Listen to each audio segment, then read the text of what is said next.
Assalamualaikum warahmatullahi wabarakatuh.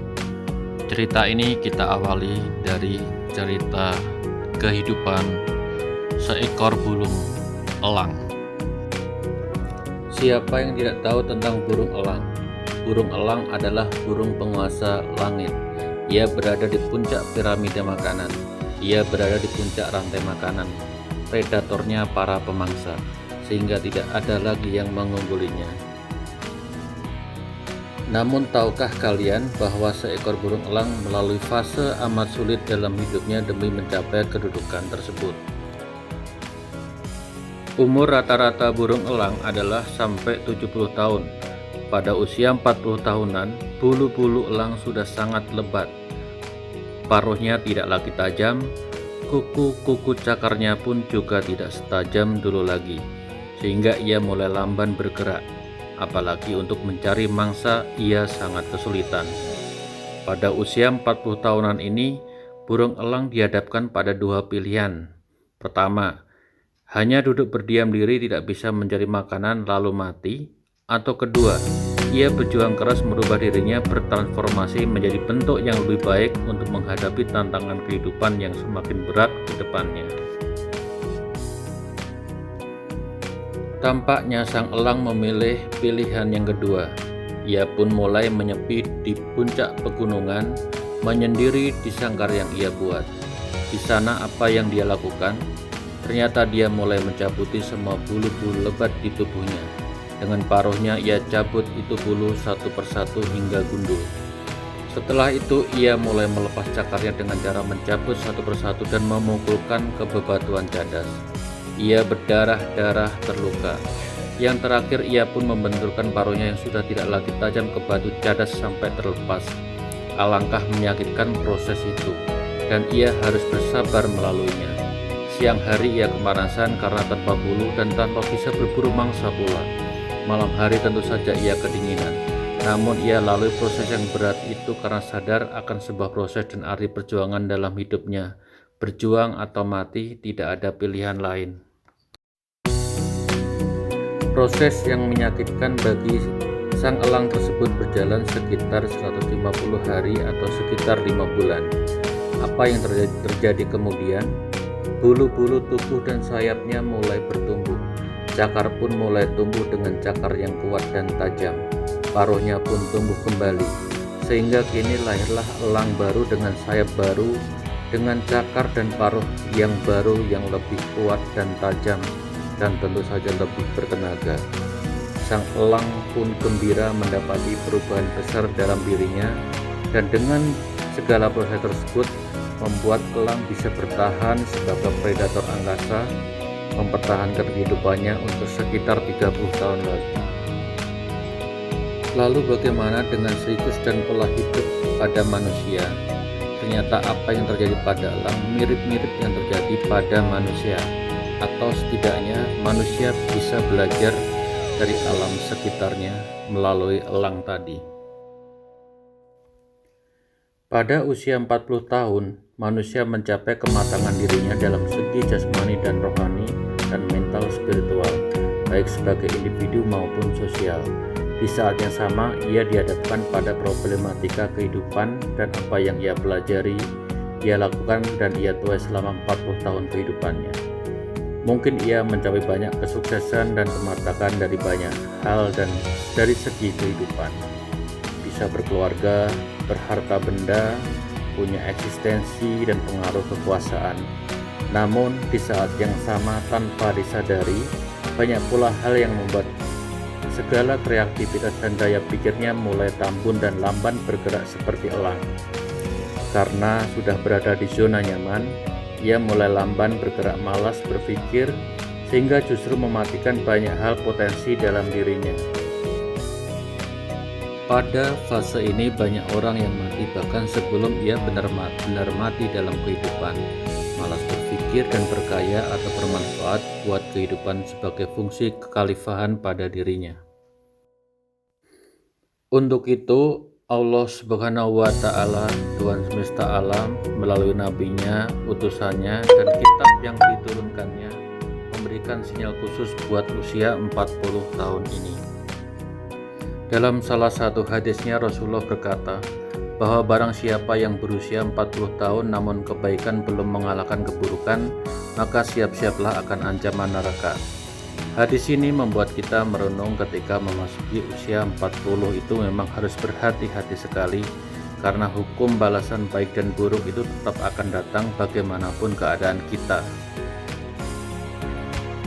Dan hukum balasan itu sebagian sudah terjadi di dunia ini baik maupun buruk. Siapa yang menanam akan menuai. Ibarat tanaman, usia 40 tahun adalah masa tua yang pertama sebelum ada kesempatan demi kesempatan berikutnya. Karena itulah mereka yang sudah memasuki usia 40 tahun, buru-burulah untuk mengisi kehidupan dengan banyak istighfar, bertaubat, dan beramal saleh. Hal ini ternyata ada tuntunannya di dalam Al-Quran surat Al-Ahqaf ayat 15. Bagaimana dan apa yang seharusnya dilakukan manusia ketika usianya menginjak 40 tahun. Ayatnya berbunyi, "Dan kami perintahkan kepada manusia agar berbuat baik kepada kedua orang tuanya. Ibunya telah mengandungnya dengan susah payah dan melahirkannya dengan susah payah pula. Masa mengandung sampai menyapihnya selama 30 bulan. Sehingga apabila anak itu telah berusia 40 tahun dia berdoa, 'Ya Tuhanku, berilah aku petunjuk agar aku dapat mensyukuri nikmat-Mu yang telah Engkau limpahkan kepadaku dan kepada kedua orang tuaku, dan agar aku dapat berbuat kebajikan yang Engkau ridhoi. Dan berilah aku kebaikan yang akan mengalir sampai kepada anak cucuku. Sesungguhnya aku bertobat kepada Engkau dan aku termasuk orang yang berserah diri,' atau Muslim. Allah Subhanahu wa Ta'ala telah mewanti-wanti, memperingatkan dan mewasiatkan usia 40 tahun ini kepada manusia saking khusus dan pentingnya. Menurut surat Al-Ahqaf ayat 15, ada 4 poin wasiat Allah yang harus dilakukan ketika menginjak usia 40 tahun. Pertama, berbuat baik kepada orang tua agar Allah ridho padanya. Dijelaskan di situ bahwa orang tua telah bersusah payah mengandung bersama ibu dan merawat kita sampai besar. Itu mengajarkan kepada kita kalau jadi orang, jangan lupa berterima kasih kepada siapa saja yang telah berbuat baik kepada kita. Bahwa ridho Allah berada pada ridho orang tua. Untuk mencapai ridho Allah, orang tua harus ridho kepada kita. Berbuat baik kepada orang tua merupakan fondasi dari semua aspek yang termaktub di ayat ini. Poin yang kedua, banyak-banyak bersyukur atas segala nikmat yang dianugerahkan kepada kita dan orang tua kita. Barang siapa bersyukur, maka Allah akan menambah nikmatnya. Ini mengajarkan kepada kita agar sering mengingat nikmat apa saja yang telah Allah berikan selama puluhan tahun hidup kita di dunia. Dan apakah kita sudah mempergunakannya dengan baik. Nikmat mata, telinga, nikmat jantung yang selalu berdegup, bahkan ketika kita tertidur, nikmat paru-paru, nikmat udara yang kita hirup, dan tak habis-habisnya nikmat Tuhan jika kita hendak menghitungnya. Poin yang ketiga adalah memohon kepada Allah agar diberikan kebaikan atau amal saleh yang sampai mengalir kepada anak cucu. Jadi selain dimensi vertikal atau masa lalu ke orang tua, ada dimensi ke depan buat anak cucu. Disinilah peran pendidikan dan bimbingan orang tua kepada anak agar nilai-nilai kebaikan terwariskan sampai ke anak cucu. Islam sangat memandang serius tentang regenerasi nilai-nilai kebaikan ini. Nikmat intangible seperti pendidikan dan pengajaran, nilai agama dan akhlak. Sedangkan nikmat yang tampak atau tangible seperti harta benda yang diwariskan itu pun bisa masuk kepada nilai amal soleh yang bisa diwariskan kepada anak cucu. Usia 40 tahun merupakan tonggak. Selain ke orang tua, manusia juga berpikir regenerasi nilai kebaikan kepada anak cucu. Keduanya saling berhubungan erat, seperti cermin refleksi diri. Apa yang kita perbuat kepada orang tua di depan anak-anak kita itulah yang akan masuk dan tertanam ke dalam alam bawah sadar anak kita, yang kemudian menjadi pola bawah sadar sebagai pondasi karakter anak cucu kita kelak. Poin keempat yang harus dilakukan ketika usia menginjak 40 tahun yaitu banyak-banyak bertobat dan berserah diri. Ibarat usia yang separuh rata-rata umat manusia dan ibarat hari yang sudah beranjak zuhur, usia 40 tahun ke atas adalah masanya beramal soleh dan bertobat. Sudah waktunya untuk berbuat baik, sering-sering berpasrah diri kepada Allah atas segala kejadian dalam hidup. Poin berserah diri ini sekaligus sebagai komitmen sebagai seorang muslim yang memang harus berserah diri kepadanya. Allah juga memberikan contoh lewat nabi-nabinya, manusia terpilih utusannya. Nabi Musa alaihi salam di usia 40 tahunan juga berpuasa 40 hari dan menyepi ke puncak Tursina untuk mendapatkan pencerahan hidup. Nabi besar Muhammad sallallahu alaihi wasallam juga menyepi di Gua Hiro menjelang mendapatkan wahyu dan pencerahan hidup di usia 40 tahunan. Dari hikmah pelajaran elang di saat usia 40 tahunan adalah masa besar transisi manusia. Manusia harus berani keluar dari zona nyaman untuk mempersiapkan jiwa raga menghadapi tantangan kehidupan yang bisa jadi semakin berat dan kompleks di masa depan, agar bisa bertahan dalam kehidupan, agar bisa hidup dalam kehidupan, agar bisa bercahaya dan bermanfaat buat alam semesta. Transisi tersebut terutama adalah ke dalam wilayah spiritual berupa kesadaran jiwa, kesadaran diri, mulai banyak sadar, bertobat, dan memperbanyak amal saleh, karena kematian semakin dekat. Itu jika ingin seperti elang atau seperti orang-orang terpilih pilihan Tuhan dalam mempersiapkan diri menghadapi hari-hari mendatang dalam kehidupan mereka. Konon lambang spiritual Nabi Musa itu adalah burung elang. Digambarkan seekor elang hinggap di bahu Musa. Ibaratnya seperti elang yang menguasai angkasa, Nabi Musa adalah nabinya pengetahuan pada zamannya. Nabi yang sangat berpandangan tajam seperti mata elang. Elang itu jangkauan pandangan matanya 4 kali lipat pandangan manusia.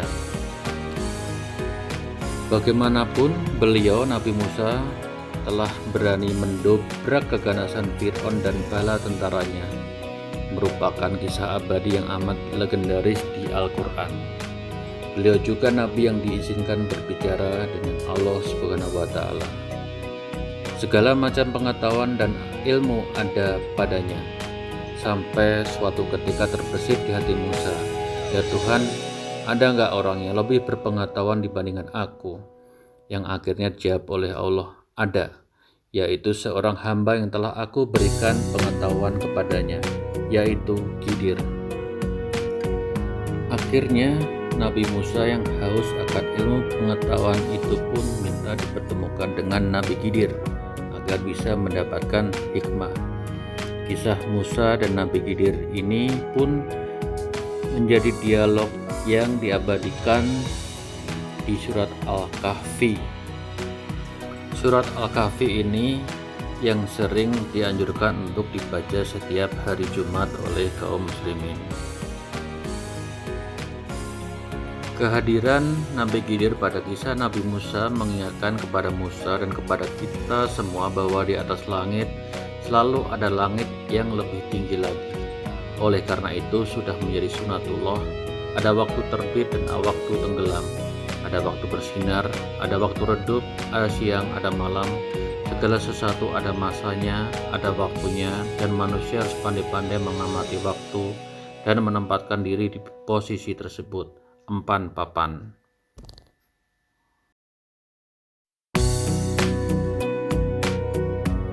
Demikianlah kisah elang dan rahasia usia 40 tahun pada manusia. Semoga kita semua bisa mendapatkan hikmah terbaik darinya. Semoga sehat selalu dan mendapatkan keberuntungan di dunia dan akhirat. Amin. Amin. Wassalamualaikum warahmatullahi wabarakatuh.